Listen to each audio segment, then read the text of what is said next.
Hello, and welcome to episode number 86 of the Point of Convergence podcast. As always, I am your host, ExoAcademian.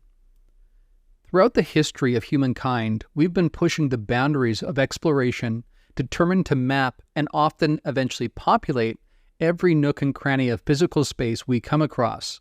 This has meant we've ventured into every corner of the Earth, even those sporting the most inhospitable of environmental conditions.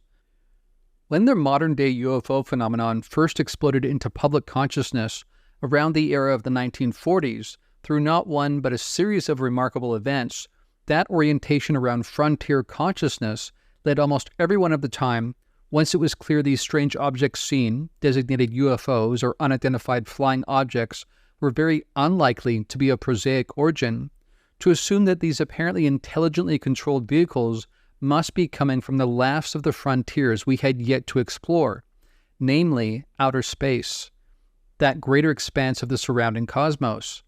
This, of course, suggested the existence of extraterrestrials, beings who had evolved on different planets in entirely different star systems in far-flung corners of the Milky Way galaxy or beyond. This sparked our imagination, leading us to imagine what they might look like and how they might behave. Would they look anything like us? Would they follow our behavior patterns? Would they want to conquer and colonize us the same way we'd done with each other? As the 20th century marched on, many people around the planet began to report encounters with the very beings supposedly piloting these sophisticated vehicles. Interestingly, while modern science had long leaned towards extraterrestrial beings looking decidedly unlike us, because of their origin being tied to completely different evolutionary pressures in completely different home planet contexts, the reports arising from these encounters with otherworldly beings, quote-unquote, spoke to remarkably humanoid form, and indeed on regular occasion, even a seemingly fully human form. Furthermore, even the types less human in appearance still matched the general morphology of other forms of life from Earth, including reptilian and insectoid types, including mantis beings even, bearing a striking resemblance to 9-foot-tall praying mantis insects found right here on our home planet. Of course, this raises an obvious question. Why? Why were these encountered forms flying in the face of our expectations around what extraterrestrial beings would look like, and more importantly, what they would not look like? I would suggest to you that perhaps the issue lies in one of our earlier assumptions, that the next frontier to be explored is always spatial in nature. But what if these others were not coming from elsewhere, but from some other yet poorly understood non-spatial dimension? On that note, the notion of a multiverse opened up the interdimensional hypothesis to popular consideration. And that's still in the running, suggesting these beings are arriving from planes of existence sitting in parallel to our physical existence. But there is another possibility that has long escaped the mainstream of our collective imagination around these particular beings, namely time travel. In other words, what if these beings are not so much coming from somewhere else, but rather somewhen else? When one stops to consider this possibility, not only does it hold its own, in terms of serving as a potential theoretical explanatory mechanism, but it also fits remarkably well with key components of the historical data, not just around the appearance and behavior of these various beings, but also with other key elements arising from the historical experiencer literature. This possibility that time is a key variable in the overarching phenomenon is a fascinating one that will be our focus in this, the 86th episode of the Point of Convergence podcast.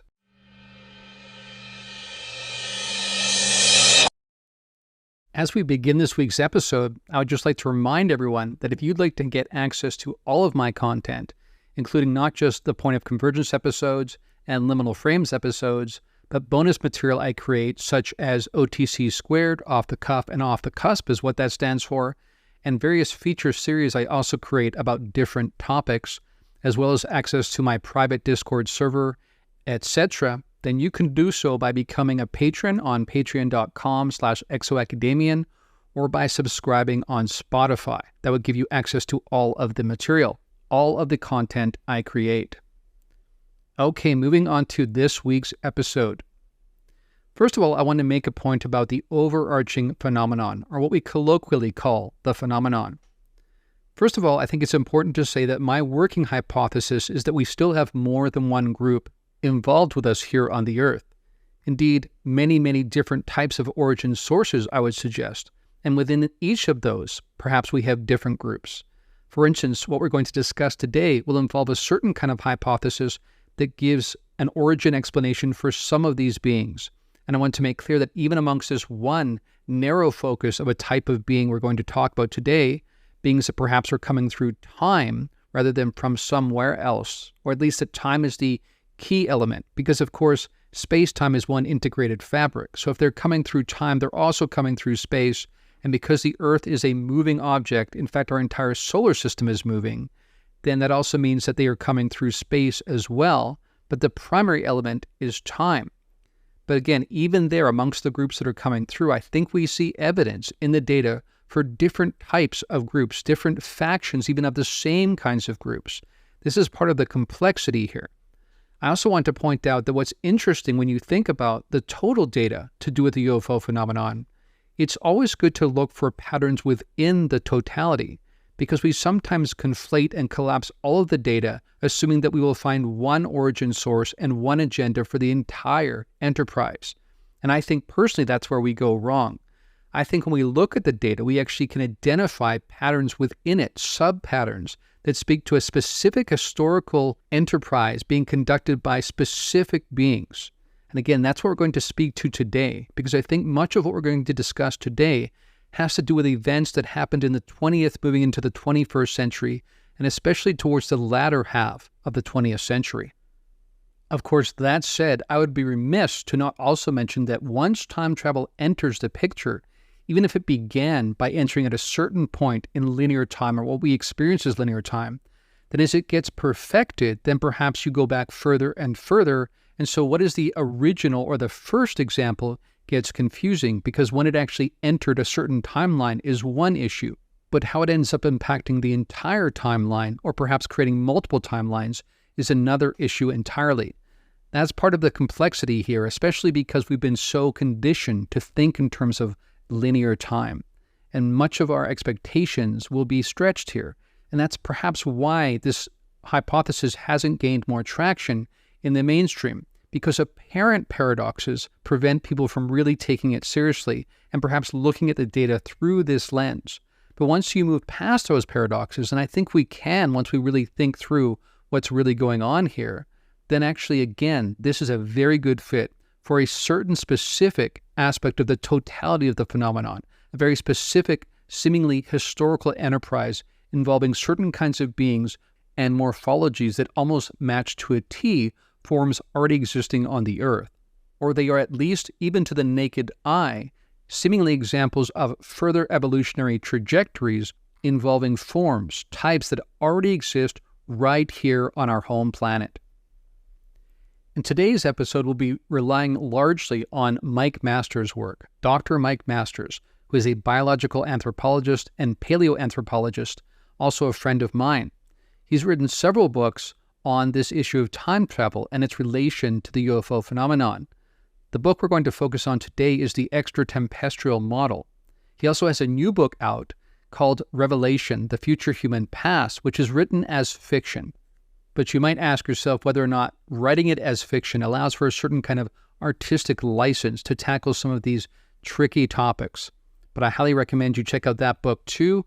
But today we're going to focus on the extra-tempestral model, the second of the three books he's written on this matter of time travel, on the matter of these being future humans, perhaps, that we are encountering. Now, first of all, before we kick off here, because I'm thinking about some of you might be very eager to hear this hypothesis, others might be not so open to it because you're so connected to this being extraterrestrials or ultra-terrestrials or interdimensionals or something else. I just want to say be self-aware about which hypotheses resonate with you and why. This is a self-awareness check here, because we always want to be searching for, trying to be aware of, making ourselves aware of potential bias in our response to this phenomenon, in our delving into this data.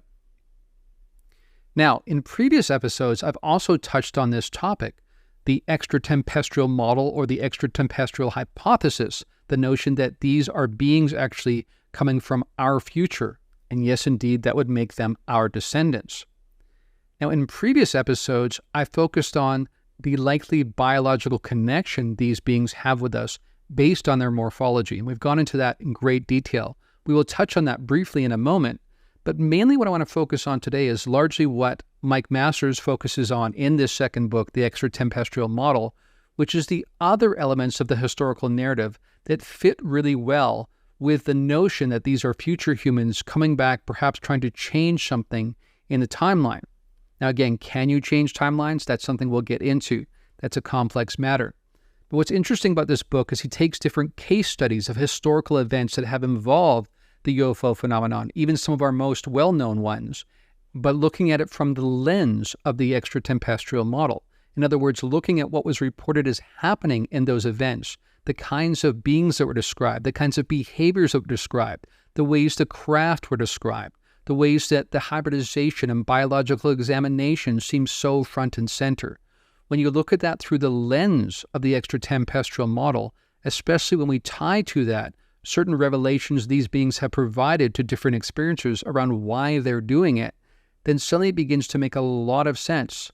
So much so, in fact, that it makes us wonder, makes me wonder anyway, if perhaps this has been hiding in plain sight all along, and perhaps, again, bringing up that word bias, that's all that's prevented us from seeing this as the best fit for the data, especially, again, for a certain segment of the data to do with events we look back on in the 20th century. Okay, so let's jump into the book. First of all, again, I just want to touch on the fact that the morphology, the similarities between us and them are remarkable, especially when you're a biological anthropologist like Mike Masters, who has a specialty in the hominid line. He looks at them and looks at us and sees two types that must be connected, genetically connected, along an evolutionary trajectory. Quoting from the book here, quote, "As mentioned above, it is improbable that extraterrestrial aliens would evolve to look or act like us.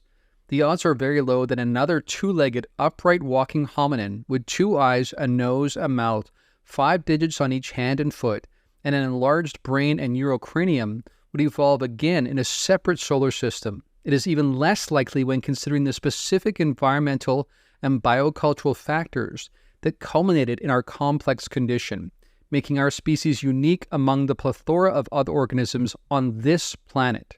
Unquote. So key points there. Number one, we share many things in common with them, and perhaps we're so familiar with these details because we see each other all the time that we kind of miss the remarkable aspect there, that these beings look so much like us. They have a head with 2 eyes, a nose, some semblance of a mouth, and ears. They have 2 arms, 2 legs, bipedal in nature, all of these things that they share in common with us in terms of a humanoid form. And again, that's just looking at what we call the grays. There are also many encounters with even more human-looking beings. And again, we'll get into how perhaps that suggests these beings are from different points along the timeline. And the ones that look most like us are coming from the near future, the ones that look the least like us coming from the most distant future. That actually, again, makes a lot of sense once you start thinking about it. But that's the biological similarity, which again, you cannot look past.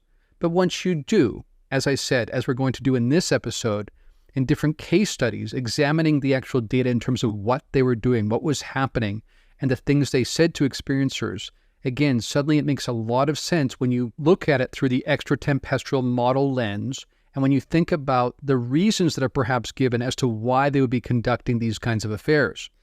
Now, in regards to that last point, again, I want to say this as an experiencer, as someone who is representing other experiencers, championing experiencers.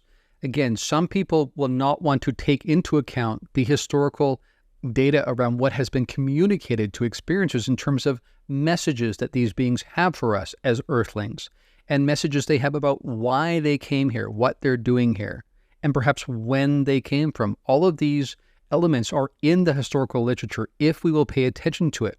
Some people of the nuts and bolts variety will refuse to, but that is, I think, a foolhardy way to approach this. This is a rich historical narrative. This is a data set. This is something we should definitely take into consideration when we formulate our hypotheses. Mike Masters has done that here, and I applaud him for his efforts. Again, he's in a very unique position to not only have a background in biological anthropology, but he's also taking seriously the accounts that experiencers provide in terms of what they hear from these other beings. And again, that is credit to him because some people simply ignore it. But this is a rich part of the historical literature, the historical data. And then when you take all of that into consideration, this does emerge, I think, as a leading hypothesis. Again, for this aspect of the data, this sub-pattern within the totality. I think this is the best fit for the data we're looking at today, the data we're considering, even the data that's part of the John Mack archives, which of course I'm very interested in. Now, before we move into some of the historical cases that we'll consider that will also, again, I think, support this notion that they could be extra-tempestrals, let's first consider their clandestine nature. Why do they hide so much? Why don't they land on the White House lawn and announce their presence if they are extraterrestrials from Alpha Centauri or some other far-flung location? This is what Masters has to say about that. Quote, "If extraterrestrial beings did happen to locate us and traverse vast distances to get here, we might expect some formal introduction upon their arrival. Still, the approach of the visitors thus far has been etic in nature, with no formal contact or announcement of their presence in our times. It is hard to fathom why extraterrestrials from a distant star system would zip around our skies and oceans and occasionally perform covert medical examinations on us, then return home without introducing themselves. This scenario seems far more paradoxical than one in which our distant descendants return to investigate their own past, while avoiding overt contact for fear of disrupting our social order or the entire timeline." Unquote. Again, I think that's a compelling argument. When you think about their clandestine nature, yes, they could be following some sort of prime directive. That's possible. But then why do we see so much of them while they're also supposedly following that prime directive? It's the combination of the two that I think is the compelling argument leaning towards the notion that they're here and showing themselves only as much as they need to, and they mostly are trying to hide because this is a covert enterprise, because they do not want most of us to know why they're here, and they don't want to impact the timeline by broadcasting both their presence and their origin to us. Now again, furthering that point, I've seen some people interested in this topic who assume that they're ETs, being frustrated by the fact that these beings don't tell us who they are and where they're coming from and why they're here. Some people see this as signs of malicious intent, inherently malicious intent because of the silence. But I think this is a good example, whether or not this is the appropriate hypothesis and is proven to be correct in the long run or not, that we have to be careful when we lead to conclusions like that. Because if it's true that, for instance, in a case like this, they might be concerned with polluting the timeline, changing the very timeline that could impact their future, not to mention aspects of our own future, that they would be cautious, reticent about how they interact with us. So silence and clandestine activities don't necessarily imply nefarious intent. Now, one of the first case studies we're going to look at here involves a man named Udo Wartina from 1940 in Montana. This is something Udo said afterwards regarding his encounter. Quote, "He was a nice-looking man, seemingly about my age. He wore a light gray pair of overalls, a hat of the same material on his head, and on his feet were slippers or moccasins. His English was like mine, but he spoke slowly as if he were a linguist and had to pick his way." Unquote. So this is interesting. Again, people attached to the ET hypothesis will say, well, they're just casting that impression on people. They don't really look like human beings. They're just doing that to make him feel more comfortable. Or again, if people assume nefarious intent, then they assume this perhaps implies they're trying to fool him. It's a ruse while they try to manipulate him for some sort of nefarious purpose. But again, another way to look at it is just at face value, that he saw someone that looked like a man, enough like a man that he didn't really even notice anything hugely different, except for the way that he spoke English. He spoke English, but he seemed to be picking his words as if he was a linguist. So we can imagine here again, following this lens of the extra-tempestral model, perhaps this is an anthropologist, someone who's studied languages, ancient languages even, and managed to master them to a certain degree, but not like a native speaker. But it allowed him to at least carry on a conversation with Udo. And the next element I want to get to is the technological nature of these craft. This is something else to consider here. Again, when people conflate and collapse all of the data, they assume that this is all about some third realm, some beings coming from some place, some dimension that's not really physical in nature, perhaps flying craft that only look like craft, but that are actually more like something else, something magical, something non-physical in a way. But what's clear in many of these encounters, again, from this particular aspect of the literature, these are very technological craft. And we're going to see that in how Udo describes his encounter with the craft itself. I want to quote from the book again here. Quote, "Once inside, Wartina noticed that the pervasive humming sound he heard outside was no longer audible. When he asked about the sound, the man not only told him where it came from and how it related to powering the ship, but according to Warren Aston's 1998 research, Wartina was given what appeared to be a full and open discussion of the key principle involved in the following words. Quote, as you noticed, we are floating above the ground, and though the ground slopes, the ship is level. There are in the outside rim two flywheels, one turning one way and the other in the opposite direction.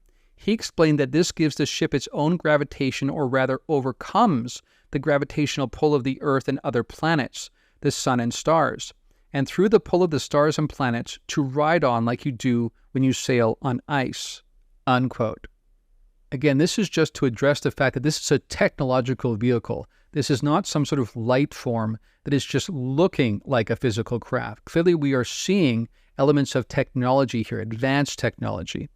And now we're going to learn about how this specific kind of technology could actually be used for something like time travel. Quoting from the book again, quote, "High electromagnetic fields are frequently detected in and around UFOs and places where they had recently been. It is also common for cars, radios, and other devices to become increasingly erratic and completely shut off as a UAP approaches. The prevalence of these reports suggests the electromagnetic force is integral to the operation of these machines. The fundamental force may also be a part of how these travelers manipulate space-time to return to the past and how they withstand the tremendous G-forces generated in association with the incredibly fast accelerations and decelerations observed, as will be discussed later in the text. There is already some indication that electromagnetism could be a valuable tool in our pervasive fight against gravity in aeronautic engineering. Its future significance in anti-gravity propulsion systems may be implicit in the immense differences between the electromagnetic and gravitational forces. In fact, according to Dr. Clifford Johnson, a professor in the Department of Physics and Astronomy at the University of Southern California, we tend to think of gravity as very strong. After all, it's what binds us to the Earth. But actually, of all the forces we know in nature, gravity's the weakest. Let me give you a number. It's 10 to the power 40 times weaker than electromagnetism. That's a 1 with 40 zeros after it." Unquote. And then referring to this difference in the two strengths, Masters goes on to say that, quote, "It may also aid in constructing a device capable of bending and warping space-time to allow time travel to the past. Manipulating the electromagnetic force could be a key component in creating closed time-like curves, CTC, by bending space-time to the extent that light cones become reoriented toward the past. Amplifying the electromagnetic force could help create CTCs without having to maneuver masses equivalent to that of a black hole, which may otherwise be needed to achieve the same level of space-time warpage using the force of gravity. The form and observed capabilities of UAPs, considered alongside reports of close encounters detailing the components and inner workings of these craft, like that of Udo Wartina, indicate our species may eventually harness the awesome power of the electromagnetic force. This may allow our proximate descendants the ability to advance aeronautic propulsion and our more distant descendants to eventually develop backward time travel technology." Unquote. Now, moving beyond the technology piece, we're going to talk about the actual encounters and sometimes the reproductive encounters. And they're not always clinical in nature. Sometimes it actually involves full-on sexual intercourse between beings that are somehow compatible enough that this seems possible. We're going to look at the case of Antonio Villaboa, and this happened in Brazil in 1957. This is something Antonio Villaboa said about his encounter with a particular female kind of entity. Quote, "I was flabbergasted, and not without good reason. The woman was stark naked as I was. Moreover, she was beautiful, though of a different type from the women I had known." Unquote. Now, just to clarify, in this account, Villalboa was led inside the ship by these two figures, human-looking figures, and taken to this inner chamber where then a naked female figure that looked mostly human came in. There were some differences about her, but definitely he was aroused and they had supposedly sexual intercourse, as the story goes. Now, how would this happen with alien beings, with extraterrestrial beings specifically? Likely not possible. This is what Masters says about this particular case. Quote, numerous aspects of Villalboa's account suggest these individuals were human and likely humans from the not too distant future. Their temporal proximity is indicated by Villalboa's description of the woman that seduced him, who had only slightly more derived features, which are entirely consistent with traits delineating the hominin clade. Additionally, they both possess the requisite anatomy for having sex with each other, and though Brazil has less stringent rules against bestiality, there are no indications that Villalboa copulated with another species. It is patently possible to copulate with any variety of animals, though we are not usually attracted to ones different from ourselves, regardless of how much aphrodisiac, antiseptic, viscous, clear, odorous liquid is rubbed on our bodies. Additionally, beyond mere physical attraction or the functional capacity for copulation using projecting phalluses and recessed vaginas, which life forms who evolved on other planets may not have, the basic ability for two organisms to reproduce viable offspring has long been the gold standard used to determine whether they are the same species. Simply stated, the biological species concept, BSC, asserts that if two separate organisms can mate, reproduce, and produce viable offspring, meaning their offspring are also able to reproduce, then they are considered the same species, unquote. Now again, as Masters points out in that situation, that particular case, Villalboa was perhaps interacting with beings not from the too distant future, and so sexual intercourse of that kind was possible because they hadn't changed much from our current morphology. Now, with the more distant ones, temporally speaking anyway, often different kinds of techniques are used, but ultimately it's still used to actually produce hybrid beings, which again suggests that the same root species is involved. All right, now we're going to jump ahead to another element that actually supports the notion that the extra-tempestral model is the best explanation for this actual component of the data.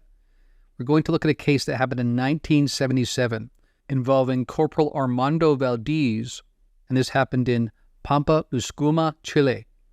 Now, what's interesting about this case, perhaps telling about this case, is that we see actual differences in time, local time between Valdez and his experience versus his men that were in the area. Again, this gives evidence supporting this notion that they are actually manipulating time and that abductees are often put through a different experience of time. In other words, their local experience of time is different than the other humans that they are returned to afterwards.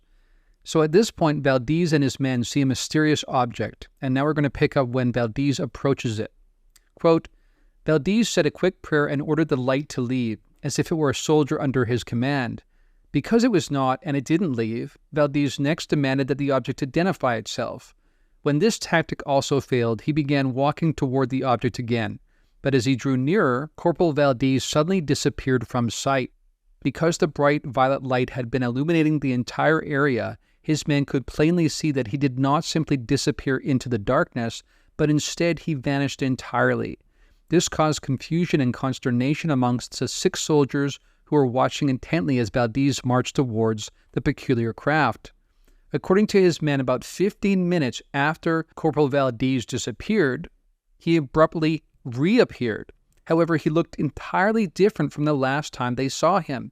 In fact, in a matter of only 15 minutes, Valdez went from being a strong, imposing military officer to appearing frail, weak, and extremely unsteady on his feet. Then in an almost trance-like state, as if channeling the visitors inside the craft, he said, quote, "You don't know who we are or where we come from, but we will be back soon." Valdez then lost consciousness, fell to the ground, and didn't wake up again until 7 in the morning. When he came to a few hours after passing out near the craft, Corporal Valdez was aware that something had happened, but he was unsure what had transpired, since the last thing he remembered was walking toward the strange object earlier that morning. That is where the story takes an interesting turn, As Valdez looked down to check his watch, rather than showing April 25th, which was the actual date, it instead read April 30th, 5 days in the future. This suggests that Corporal Armando Valdez was near or perhaps on this ship for 5 days, even though from the standpoint of his men, only 15 minutes had passed between the time he disappeared and then reappeared in a haggard state. Similar to the Travis Walton abduction, the passage of these missing 5 days was corroborated by excess beard growth on Valdez's face, which according to his men was clearly shaven prior to the incident." Unquote. And then just jumping ahead a couple paragraphs, quote, "It is possible that Valdez was abducted and his memory of the encounter was wiped clean prior to his return, which is extremely common across abductions. Although it is also possible that when he approached this craft and entered a radius in which the space-time metric was modified for the visitor's own purposes, Valdez experienced their speed of time, and no longer the one he had previously shared with his men just moments prior. This would also help explain why Valdez appeared to have disappeared, given that if he entered a space in which time moves at a much different speed, he would no longer share a mutual now with his men. In the same way you can't see someone standing in front of you who had been there yesterday or who will be there tomorrow. Valdez's men could no longer see him as part of their four-dimensional reality, as he was still in that same place, but suddenly at a different time. Experiencing some form of space-time distortion in and around UAPs is exceedingly common, and additional examples will be presented in other case studies as well. The ubiquity with which space-time is warped in the area around these craft is also indicated by a recent GQ magazine interview with Lou Elizondo, who headed the Advanced Aerospace Threat Identification Program, ATIP, an unclassified but unpublicized organization set up by the U.S. government to study UFOs. While discussing how frequently pilots see and interact with UAPs in the air, he mentions that it is also common for them to experience alterations in the passage of time while in close proximity to these machines. Quoting again from what Lou Elizondo said here, quote, "And then you might get somebody who gets really close and says, 'You know, Lou, it's really bizarre. It felt like I was there for only 5 minutes, but when I looked at my watch, 30 minutes went by. But I only used 5 minutes worth of fuel. How is that possible?' Well, there's a reason for that, we believe, and it probably has to do with warping of space-time. And the closer you get to one of these vehicles, the more you may begin to experience space-time relative to the vehicle and the environment. Current hypothesis is that it creates a bubble around it, and that bubble is insulating itself from the space-time that all of us experience. And so therefore, the way it experiences space-time within the bubble is fundamentally different from outside the bubble." Unquote. And in considering this case further, Masters says, quote, "The visitor's apparent ability to manipulate space-time and the resulting divergence in the rate with which time passes in their reference frame relative to our own may also explain how they can accelerate and decelerate at tremendous speed without dying. These incredible maneuvers would surely generate massive G-forces. However, if these visitors are in fact altering the speed of time in and around their UFOs, then what we see as a 75G acceleration may feel like a slow 1G acceleration to them inside the ship.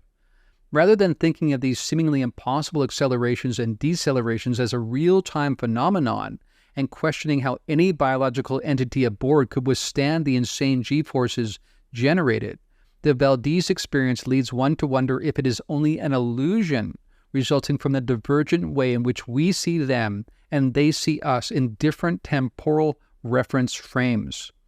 If Valdez did experience the passage of 5 days over the course of 15 minutes, it may help explain his physical condition once he reappeared. Not eating or drinking for 120 hours would naturally make someone very weak, and while people can die within 3 days of not having any water, death from dehydration typically takes closer to 10 days, depending on factors like age, activity level, and overall health. Valdez's extreme weakness and fatigue also could have been exacerbated by standing too close to the operative object, since similar symptoms are common across such accounts." Unquote. Now, as we know, encounters on board craft after having experienced an abduction often involve biological examinations, and the extraction of sperm and egg to be used within some sort of overarching hybridization program. This is a key aspect of the data. It is front and center. It is a feature, not a bug. The question is, why would space aliens be doing this? Would it even be possible for them to do it? And furthermore, why would they so often express to the human beings that were being abducted that it was essential that this happened, that it was part of some overarching enterprise that was of the greatest importance? This was not just some random scientific experiment gathering specimens as an ET species traveled around the cosmos. This seems to be something much more specific, connected again to our future. Now, to touch on this aspect, we're going to look at the case of Terry Lovelace, which we actually covered in 2 different podcast episodes on Point of Convergence. This is what Masters has to say in discussing the Lovelace case. Quote, occupational specialization is apparent across contact cases, and it may exist as part of a much larger collaborative operation. For instance, during one of Terry Lovelace's 4 to 5 abductions, he was taken aboard a large triangular craft where he recalled seeing numerous specialized human groups exhibiting diverse physical characteristics who were carrying out different but coordinated tasks. This included one group that would line up abducted people, strip them naked, and take them into rooms that stretched as far as he could see. While we can't know what was happening inside these rooms from this part of Lovelace's account, based on countless other abductee reports, the people who were stripped naked were most likely subjected to a biomedical examination, which also involved sperm and egg extractions. Evidence of the latter, as well as the results of this ubiquitous practice of taking gametes from people during UFO abductions, can be seen in the fact that Terry Lovelace and his friend Toby were also subjected to this practice of sperm withdrawal, and from what Lovelace saw lining the walls of this massive triangular craft. And then we're going to quote what actually Lovelace said here. Quote, there was a crowd of people too, 50 or 60, a lot of people. Some of the human beings were crew members. They just ignored us. They marched us past a long wall of aquariums. There are big fish tanks, 100 or more aquariums that cover a whole wall. There is pink water inside and some are bigger. They look like, no, bleep, no. These are human beings? But no, they can't be living human beings. They're different.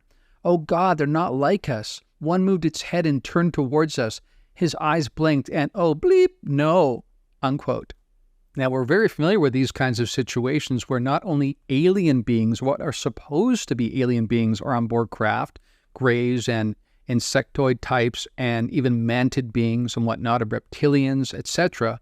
We also very often see beings that look like everyday humans you might find in our contemporary time. Now, this could indicate cooperation with military groups. That's very possible. In fact, I think that probably is part of what's going on. But in addition, they may be humans from our near future, and this might indicate an overarching enterprise where humans, or at least descendants from the same hominin line, are working together in some sort of overarching enterprise. And when we see different beings, different forms, different morphology, it might just be the same root species, but represented along different points along the trajectory of our evolutionary path. Now, in terms of what is often observed in abduction cases or contact cases or even sighting cases, there's another aspect that we can consider here from within this extra-tempestral model. We notice often that there's a silence and a stillness when a UFO is present. What does this suggest? Why is suddenly everything silent? Why are birds and insects suddenly not heard? Not a peep is heard when a UFO is nearby. What does this suggest? Again, Masters points to the fact that this could be an indication of space-time manipulation.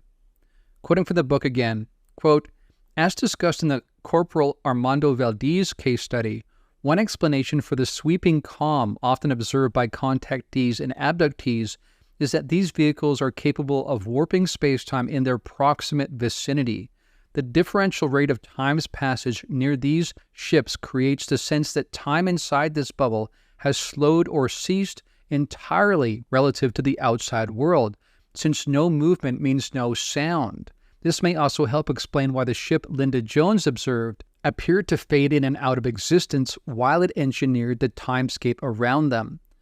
During a keynote lecture at the 2021 Anomalous Aerospace Phenomena Conference, sponsored by the Scientific Coalition for UAP Studies, noted American engineer Dr. Harold Hal Puthoff drew on his 2010 paper titled Advanced Space Propulsion Based on Vacuum Spacetime Metric Engineering, as well as a book by Paul Hill, former chief scientist at NASA Langley Research Center, titled Unconventional Flying Objects.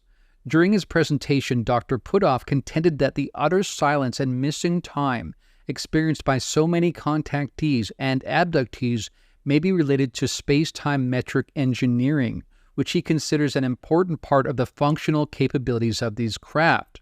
And quoting from what Puthoff said here, quote, "Basically, if you are able to change the temporal aspect of your surrounding space, you can either speed it up or slow it down.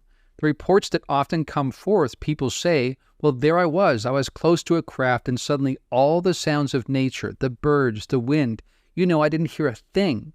Well, if time has been slowed down in that area and has gone into infrasonic so that you wouldn't hear it, that's one of the elements that you would expect to experience. So then you would also obviously have kinds of things where you would interpret it as missing time because suddenly if time got slowed down, so maybe you might be, let's say, in the craft's vicinity, slowed down for 5 minutes. Meanwhile, outside several hours have gone by. By then you emerge, you say, oh my gosh, I've got missing time. It might not be that you actually missed any subjective time. It's just one of the consequences of space-time metric engineering.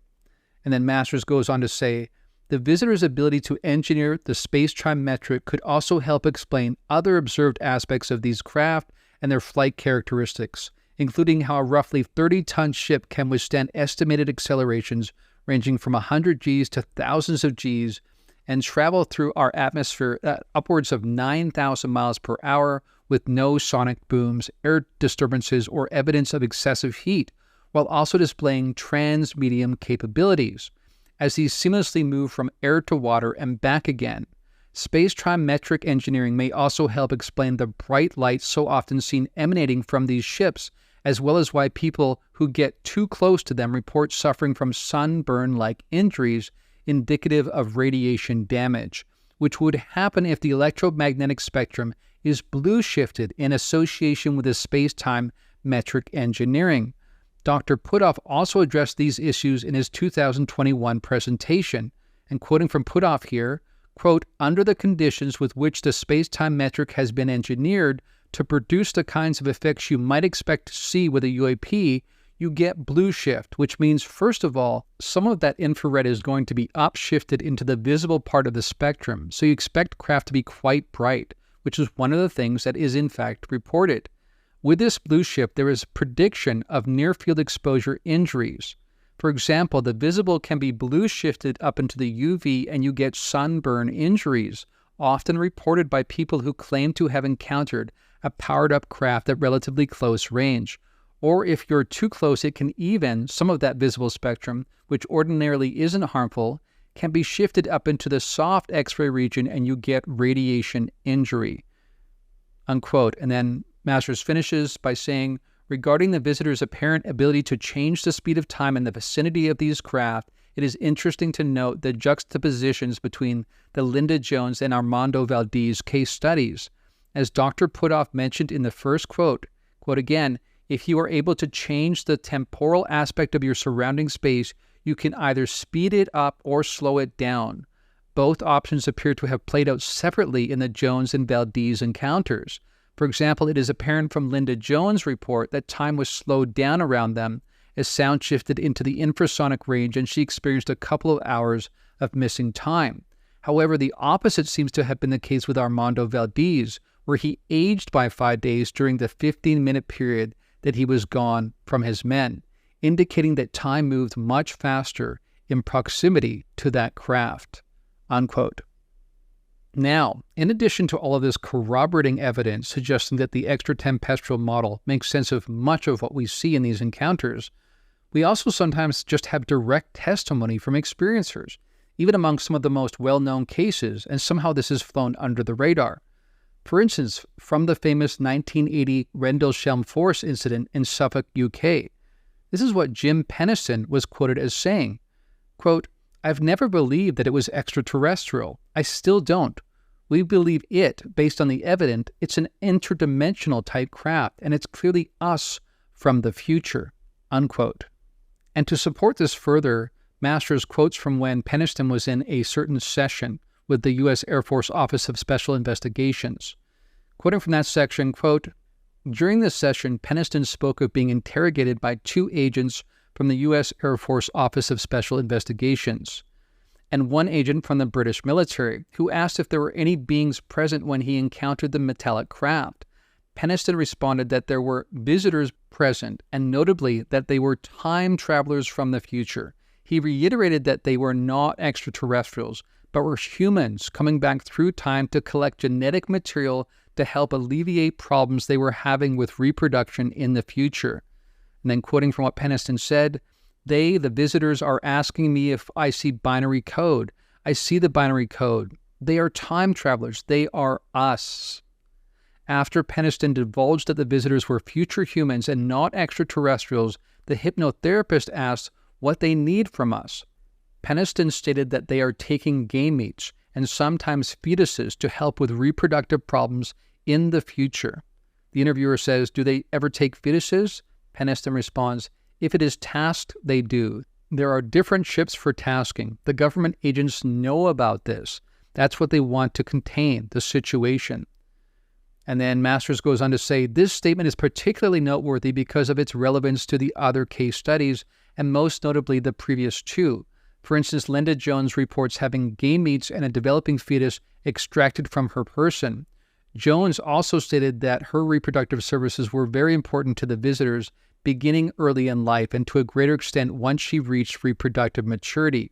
Terry Lovelace's account is also notable in this context, since he claims to have seen developing fetuses floating in a pinkish liquid inside exogenesis chambers on board a massive triangular craft. In conjunction with Peniston's above statement, this triangular ship may be an example of one that was specifically designed and built for a specific task, which in this case appears to be related to reproductive tasks. Similar to Terry Lovelace's experience, while Jim Peniston was being interrogated by agents from the U.S. Air Force Office of Special Investigations, he started to realize that the interrogators already knew about everything he was telling them, and rather than seeking information, they were simply trying to contain the situation. Their attempt at damage control also involved intentionally confusing the details of each man's account, which was done to diminish the credibility of their testimonies and to cast doubt on the reality of the event.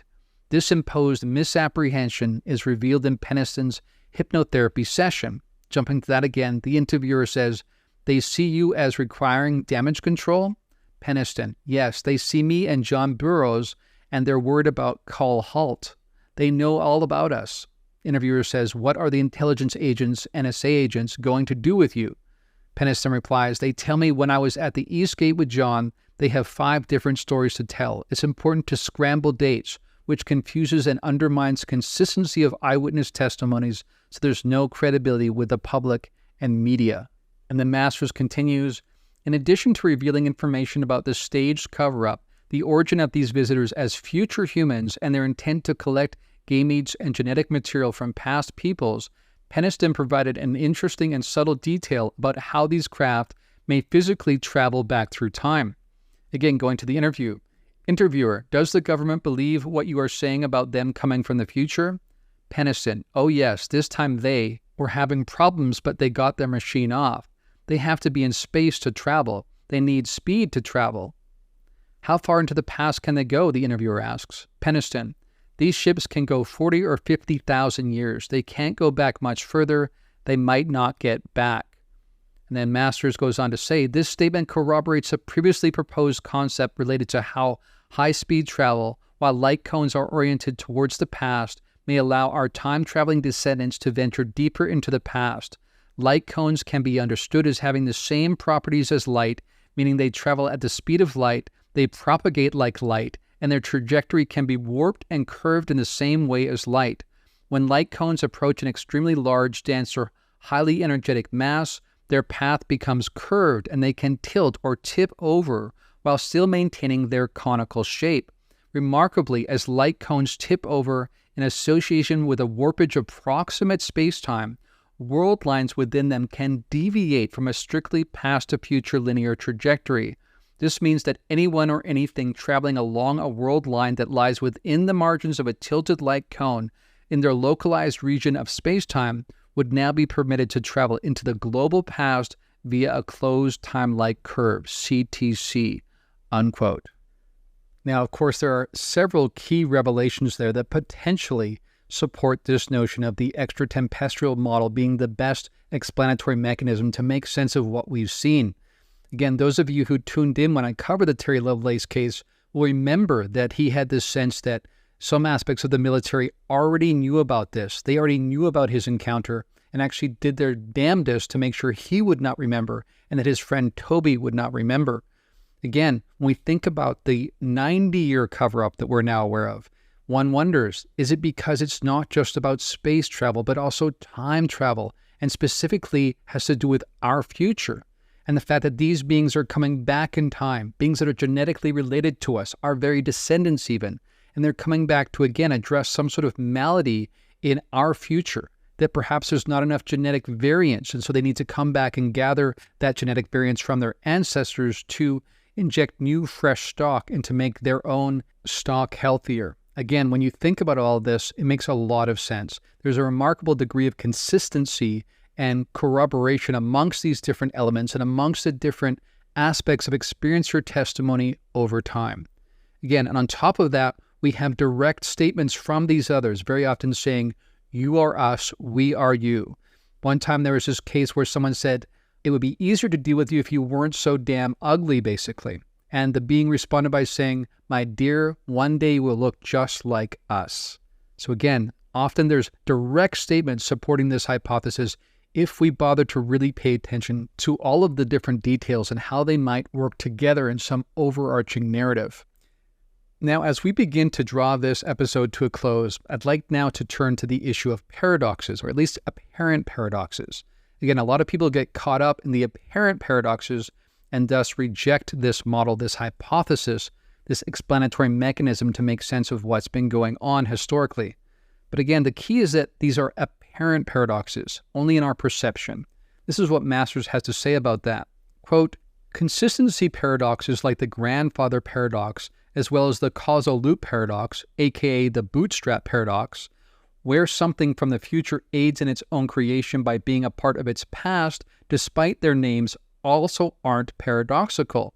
The common heuristic device for understanding causal loops typically involves someone creating something or having an impactful idea, which, through the mechanism of backward time travel, is revealed to an earlier version of themselves.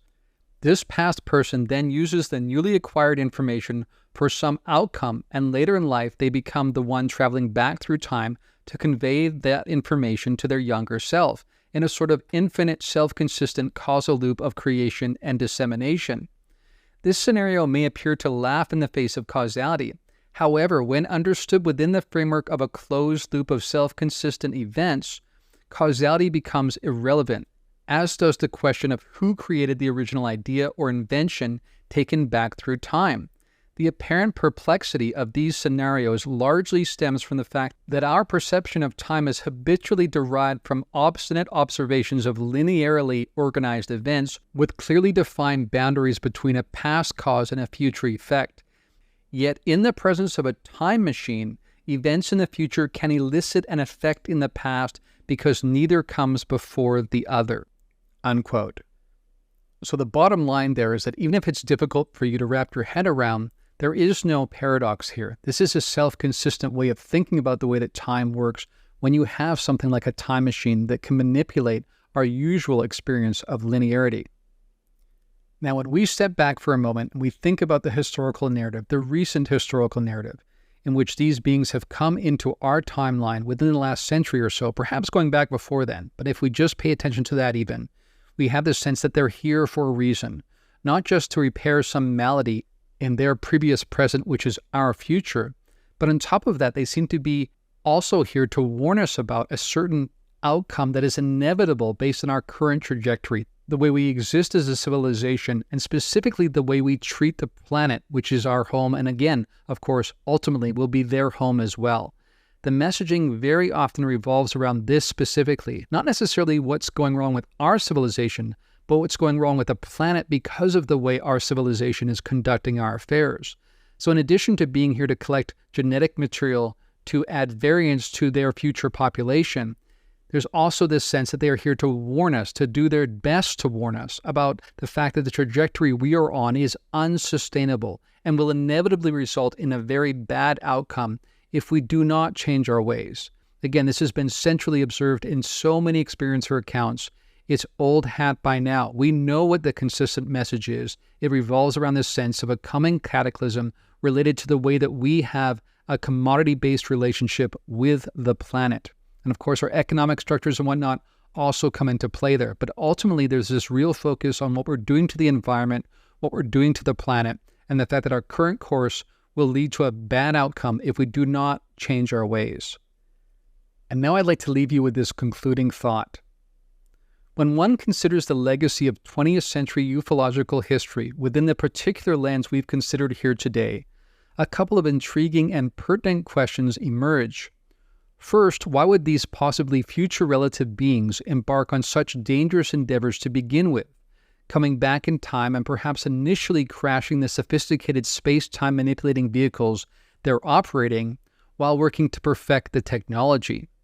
Second, why would a certain contingent of temporal locals, who are perhaps privy to what is really going on here, agree to keeping the truth of the matter secret, perhaps with a sweetener involving the receipt of some of this very sophisticated tech in the here and now? I would posit, in light of everything we've considered today, including the daunting environmental concerns the planet now faces, as well as the increasingly chaotic and self-destructive path our species seems intent on following, that perhaps the answer lies in the fact that the need is simply that dire, and that both we temporal locals and the extra-tempestrals who are in some way our future descendants have a shared interest in seeing some overarching scheme involving a newly hybrid version of the two of us somehow survive to see the light of a new day. And on that note, we've come to the close of another edition of the Point of Convergence podcast. If you'd like to support this podcast, you can do so by going to patreon.com/ExoAcademian. But until next time, friends, from deep within the Blue Ridge Mountains of North Carolina, this is ExoAcademian signing out.